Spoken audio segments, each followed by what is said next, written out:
alamin. Bismillahirrahmanirrahim. Sekarang masih pelajaran fikih. Kita membahas kitab Safinatun Najah tentang masalah sebab-sebab disunahkannya sujud sahwi. Ini kan beda dengan yang minggu kemarin ya. Yang minggu kemarin belum ya. Faslun asbabu sujudi sahwi arba'atu. Al-awwalu tarku ba'di min ab'adis sholati au ba'dil ba'di. Asani fi'lu ma yabtulu amduhu wa la yabtul sahwuhu idza fa'ala nasiyan. Asalisu naklu ruknin qaulin ila ghairi mahalli. Ar-rabi'u iqa'u ruknin fi'lin ma'ahtimali ziyadah. Ini pasal atau bab ya, sebab-sebab disunahkannya sujud sahwi. Yang pertama adalah ada 4 katanya, asbab sujud di sahwi arba'atun, ada 4. Yang pertama adalah tarku ba'din min ab'adis sholah. Yang pertama apabila meninggalkan salah satu dari ab'ad sholat. Atau apa? Au ba'dil ba'di, atau sebagian dari sunnah ab'ad sholat. Apa aja ab'ad sholat tuh? Nah, nanti ada bab setelahnya ya, sunnah-sunnah ab'ad.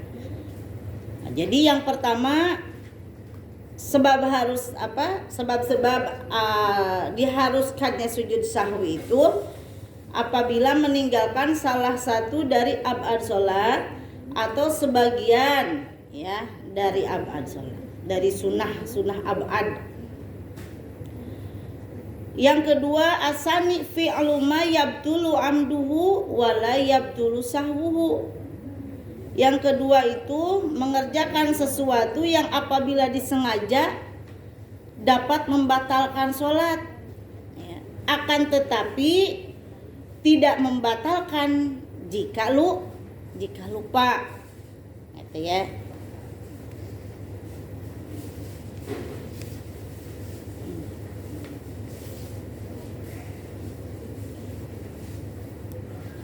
Itu nomor kedua ya, jadi mengerjakan sesuatu yang menjadikan batal apabila disengaja, tetapi kalau tidak disengaja, kalau lupa mah tidak batal, seperti memanjangkan rukun yang pendek itu, melamakan i'tidal atau melamakan duduk di antara dua sujud.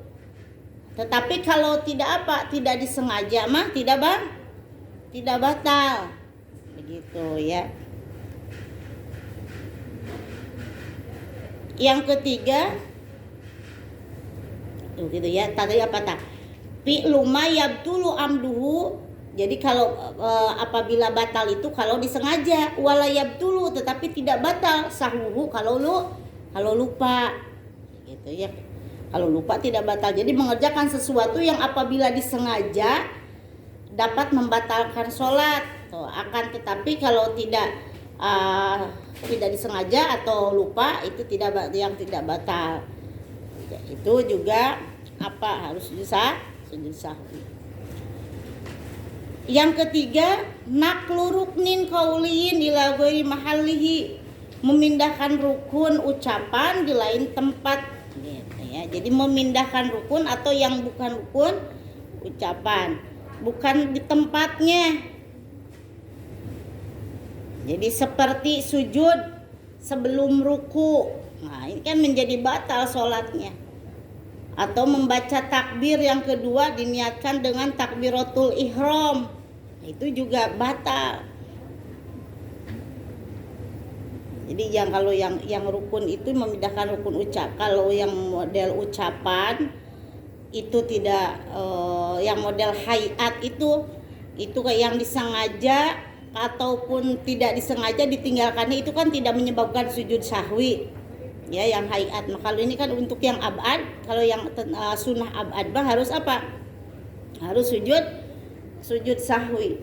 Jadi kalau memindahkan rukun pekerjaan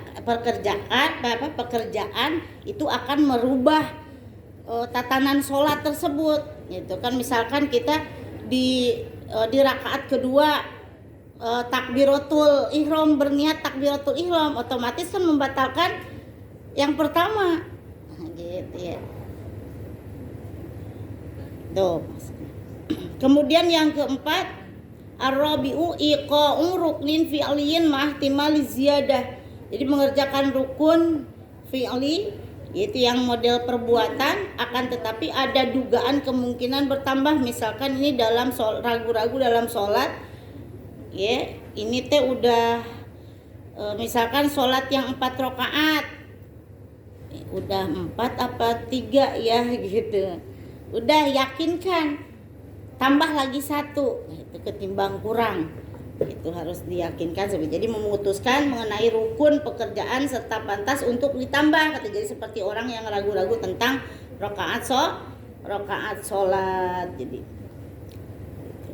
adapun sujud sahwi banyaknya dua kali sujud. Dia disunahkan waktu sujud sahwi itu membaca apa? Subhana mallayanamu wala yashu. Subhana mallayanamu wala yashu. Jadi maha suci zat yang tak pernah tidur dan tak pernah lupa. Kemudian apa saja sunat ab'ad itu? Nah, faslun ab'adus sholati sab'atun. At-tasyahudul awal, itu tasyahud awal. Sunah-sunah ab'ad sholat sudah ada 7. Yang pertama tasyahud awal. Wa qu'uduhu, dan duduk di tasyahud awal. Wa sholatu ala nabi sallallahu alaihi wasallam. Yang ketiga membaca sholawat atas Nabi sallallahu alaihi wasallam fihi, pada tasyahud awal. Wassalatu alal ali fit tasyahudil akhiri, dan membaca sholawat atas keluarga Nabi fit tasyahudil akhiri, di dalam tasyahud akhir. Itu nomor keempat ab'ad sholat. Ab'adnya sunah ab'ad. Yang kelima wal kunutu. Yang kelima adalah kunut. Wassalatu wassalamu ala nabi sallallahu alaihi wasallam. Yang keenam membaca sholawat dan salam pada Nabi Muhammad sallallahu alaihi wasallam ketika kunut. Wa alihi wa sahbihi fih.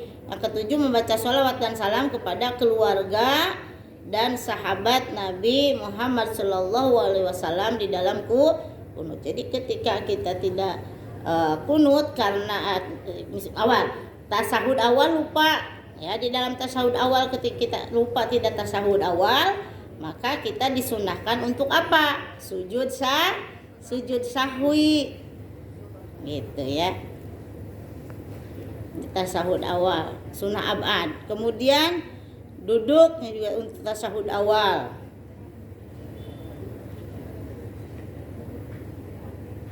Kemudian membaca sholawat pada tasyahud awal. Kalau kita misalkan lupa di tasyahud awal, otomatis duduknya juga lupa.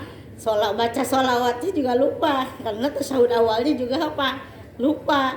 Gitu ya. Nanti gak usah mengulang lagi mengulang lagi tasyahud awal. Udah. Ya udah, entah duduk lagi tasyahud awal, udah. Itu boleh dengan apa? Sujud sahwi. Begitu.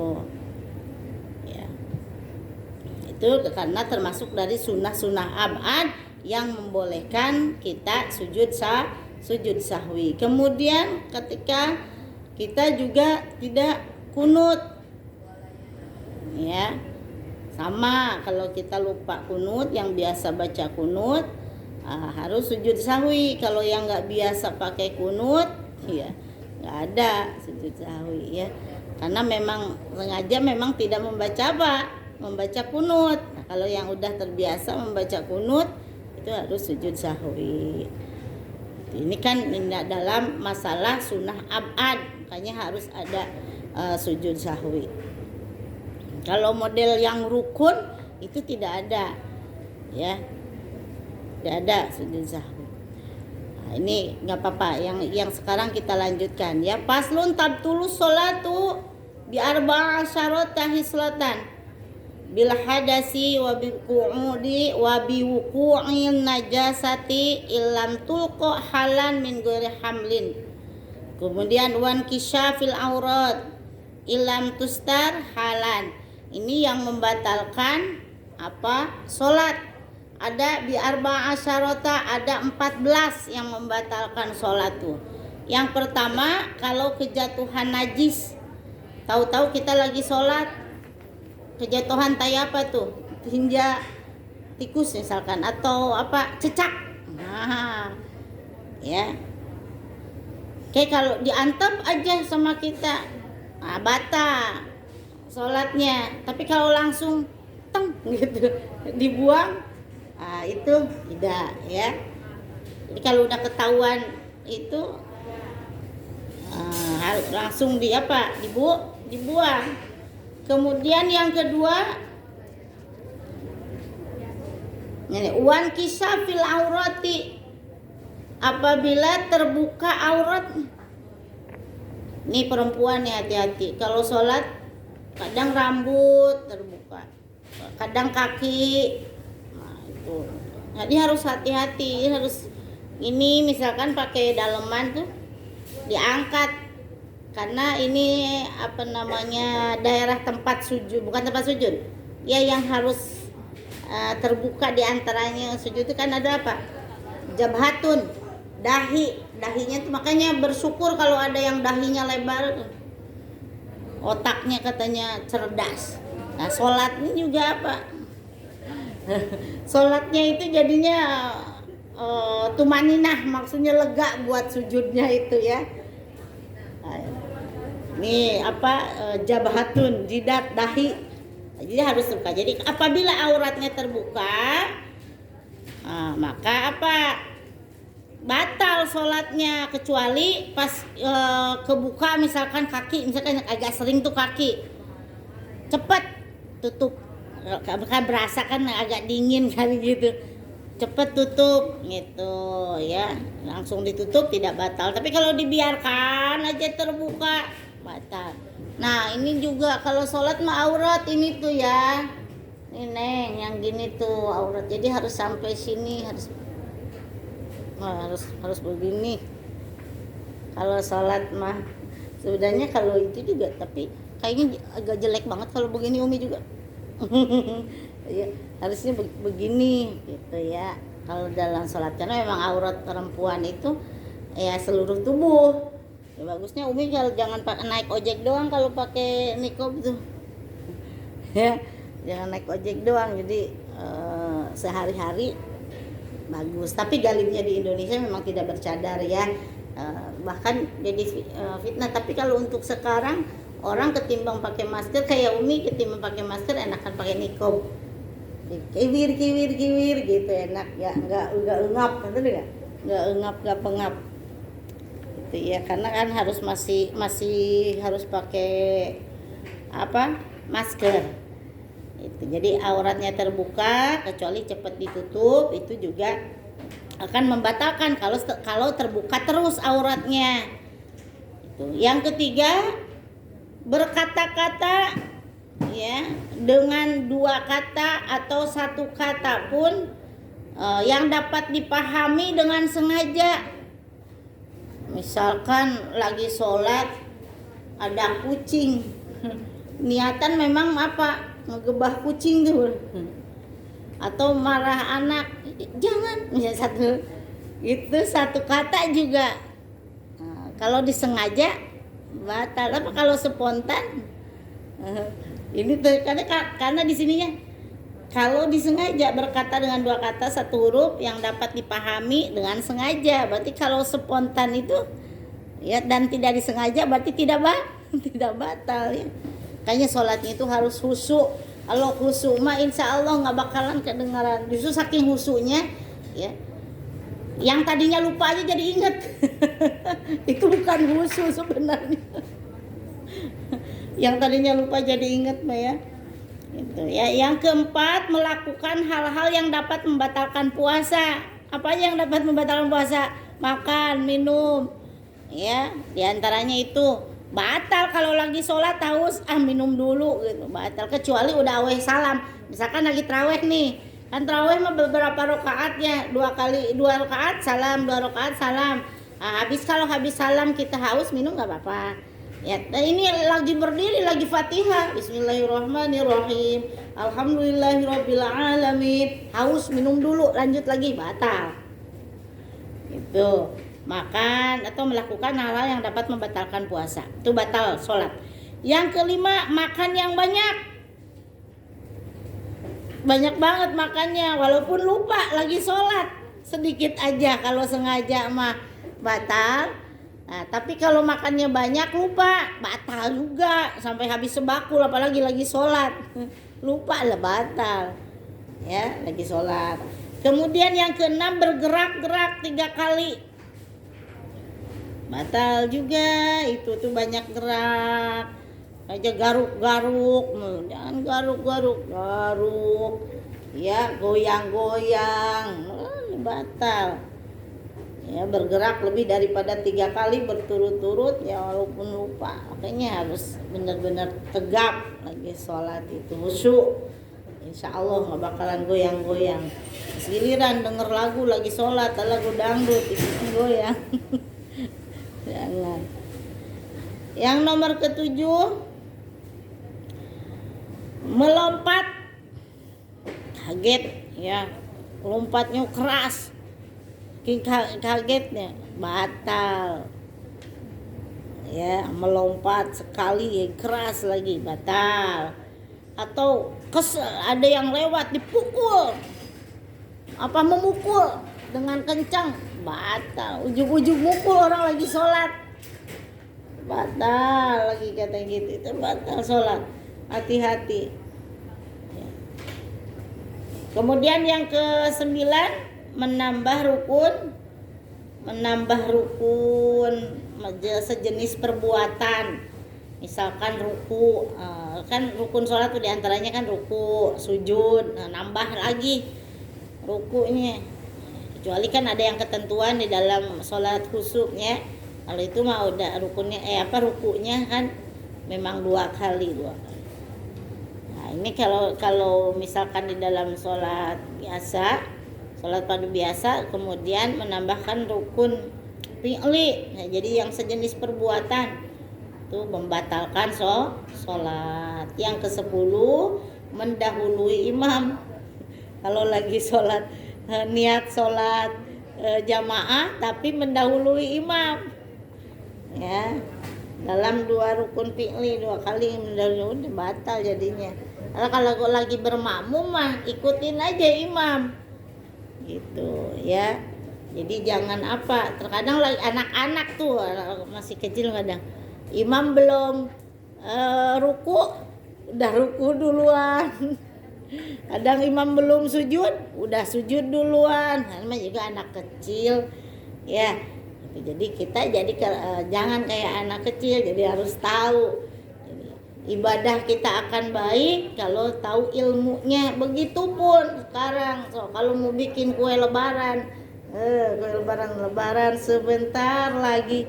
Ya, kalau mau bikin kue, kalau nggak tahu ilmunya nggak bakalan jadi. Boleh jadi gosong atau boleh jadi bantet gitu, boleh jadi kegarnya kali gitu kan. Jadi semua pun harus ada ilmunya. Tanpa ilmu, mardudatun latuk balu, ibadahnya juga. Ya wa kulluman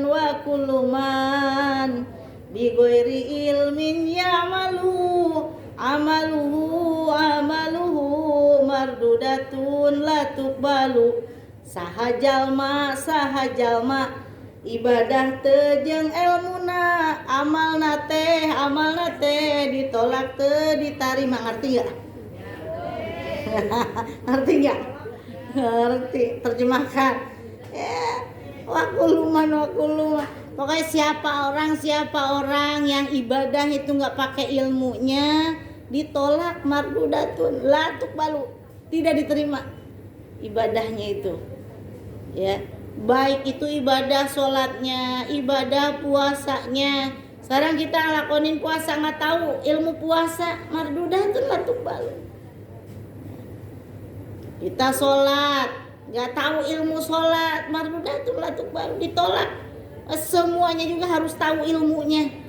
Kita rumah tangga, ya, harus tahu tata cara rumah tangga yang islami, yang baik itu bagaimana. Makanya manusia itu proses. Makanya diwajibkan mencari ilmu dari mulai buayan, dari mulai dilahirkan sampai apa? Sampai tidur lagi di liang lahat, itu kewajiban manusia untuk mencari ilmu. Gitu. Lah kalau nyantai-nyantai nggak mau cari ilmu, gimana kita mau bisa ibadah yang baik? Gimana kita mau bisa bersosialisasi dengan baik? Ya, berumah tangga dengan baik kalau kita tidak tahu ilmunya. Kalau mau nikah harus tahu dulu ilmunya nikah. Nggak ujuk-ujuk tidur doang, enggak. Rumah tangga tuh nggak tidur doang. Ntar punya anak, ngurusin anak. Ntar punya suami, gimana ngadepin suami. Harus tahu hak suami, hak istri, kewajiban suami, dua-duanya harus ada. Kalau istrinya doang yang pinter, lakinya on terlibat. Atau lakinya pinter, istrinya terlibat rumah tangganya. Jadi dua-duanya tuh harus balance. Harus apa? Harus sama-sama mengerti. Kalau tidak ada pengertian, kayak karyawan dengan atasan, atas dengan karyawannya sama. Harus tahu semuanya. Dengan rekan kerja gimana harus gaul. Ada tata caranya. Kita aja tuh di dalam kita, udah lama ya kita nggak ngaji Sobul Iman, baru sampai apa ya, 11 apa ya, ada 8 masih masalah kiamat, yaumul ba'ats ya. Itu kesananya itu banyak sekali yang perlu kita ketahui. Nanti mah ganti-ganti ya Bapak, biar ada apa ini udah mau tamat ini. Udah tamat ini nanti kita belain ya Sabul Iman. Itu luar biasa. Kayak diantaranya iman percaya bahwa kita itu harus bagaimana kepada atasan harus bagaimana kepada bawahan. Itu termasuk daripada cabang iman juga. Kalau enggak itu tidak sempurna keimanan seseorang tersebut. Ya, dalam artian hormat kita kepada atasan, bukan cari muka. Nah, kalau cari muka tidak boleh, haram. Tetapi kalau hormat sama atasan harus sayang sama bawahan, itu adalah termasuk daripada cabang iman. Kalau tidak seperti itu, tidak sempurna keimanan seseorang itu. Nah, jumlah cabang iman yang kemarin di dalam kitab Sya'bul Iman itu ada 77. Kalau tidak terpenuhi yang 77 tersebut, maka tidak sempurna keimanan seseorang itu. Jadi cabang iman yang 77 itu kita harus pelajari insyaallah. Kemarin baru ke-8 kayaknya. Ya, yaumul ba'ats, terus qada dan qadar. Jadi kan banyak di situ. Ya, mudah-mudahan pertemuan yang dirahmati di bulan Ramadan ini, mudah-mudahan amal-amalan kita ya, yang kecil, yang besar, mudah-mudahan jadi amal ibadah yang berpahala di hadapan Allah Subhanahu wa taala. Mohon maaf lahir batin ya, selamat menunaikan ibadah puasa yang di penghujung ini. Ya, mudah-mudahan apa yang kita lakukan diterima oleh Allah Subhanahu wa taala. Doakan Umi juga sehat, berkah umur, berkah ilmu. Begitupun dengan Umi, insyaallah mendoakan semuanya jamaah tip-top, mudah-mudahan sehat selalu ya, umurnya berkah, ilmunya berkah. Mudah-mudahan Allah selalu memberikan perlindungan kepada semuanya. Ya, selamat Idul Fitri tentunya ya. Sekarang di penghujung perbanyaklah kangen-kangenan tuh, iya, kangen-kangenan dengan apa? Dengan Ramadan, karena belum tentu Ramadan yang akan datang kita masih ketemu ya. Dengan Ramadan yang akan datang belum tentu kita ketemu. Maksudnya Ramadan mungkin saja datang lagi kalau dunia ini tidak hancur, dan boleh jadi kita udah hancur duluan, kita sudah dipanggil Allah duluan, Ramadan ada, kitanya sudah tidak ada Ya, makanya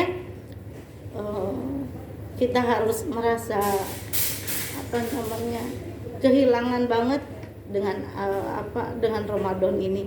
Mudah-mudahan amal-amalan kita, amal-amalan yang diberkahi, amal-amalan yang diridhoi, amal-amalan yang diterima oleh Allah Subhanahu wa taala. Mohon maaf yang sebesar-besarnya. Mungkin di pekan depan kita masih suasana Idul Fitri. Umi juga mau mudik insya Allah. Doakan selamat di perjalanan. Masih ada tugas hari besok. Mungkin hari Jumat Umi baru berangkat. Umi udah tinggal berdua sama abah. Anak-anak memang di pondok di sana. Yang satu udah pulang duluan. Mudah-mudahan untuk semuanya juga puasa kita diterima oleh Allah Subhanahu wa taala. Mudah-mudahan Allah panjangkan umur kita penuh dalam keberkahan. Anak-anak kita juga mudah-mudahan juga diberikan kesehatan, berkah umur, berkah ilmunya. Allahumma sholli wa sallim wa barik amin. Alhamdulillah hamdan yuwafi ni'amahu wa yukafi mazidah. Ya Rabbana lakal hamdu kama yanbaghi li jalali wajhika wa li 'azimi sultanik. Allahumma sholli ala sayyidina Muhammadin sholatan tunjina biha min jami'il ahwali wal afat wa taqdilana biha jami'al hajat wa tutahhiruna biha min jami'is sayiat wa tarfa'una biha indaka a'la darajat wa tuballighuna biha saghayati min jami'il khairati fil hayati wa ba'dal mamat. Allahumma inna nas'aluka ilman nafi'a wa amalan mutaqabbala wa rizqan thayyiba. Allahumma anfa'na bima 'allamtana wa 'allimna ma yanfa'una wa zidna ilma walhamdulillahi ala kulli hal wa na'udzubillahi min hali ahli nar. Allahumma inna na'udzubika min ilmin la yanfa' wa qalbin la yakhsha' wa amalin la yurfa' wa du'a'in la yusma'. Allahumma yassir alaina umurana umurad dunya wal akhirah. Allahumma a'inna ala dzikrika wa syukrika wa husni ibadatik. Allahumma inna nas'aluka al-huda wat tuqa wal afafa wal ghina. Rabbi ighfir lana wa liwalidina warhamhuma kama rabbawna shighara waghfir lil mu'minina wal mu'minat wal muslimina wal muslimat al ahya'i minhum wal amwat. Rabbana dolamna anfusana wa illam taghfir lana wa tarhamna nakunanna minal khasirin. Rabbana atina fid dunya hasanah wa fil akhirati hasanah wa qina adzabannar. Subhana rabbika rabbil izzati amma yasifun wa salamun alal mursalin walhamdulillahi rabbil alamin. Amin. Kurang lebih mohon maaf. Betul datang dari Allah, salah datang dari keterbatasan ilmu Umi. Sekian dan terima kasih. Wassalamualaikum warahmatullahi wabarakatuh.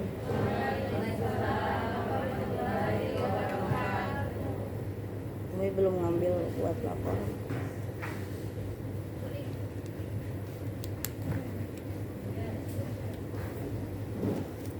Subhanallah.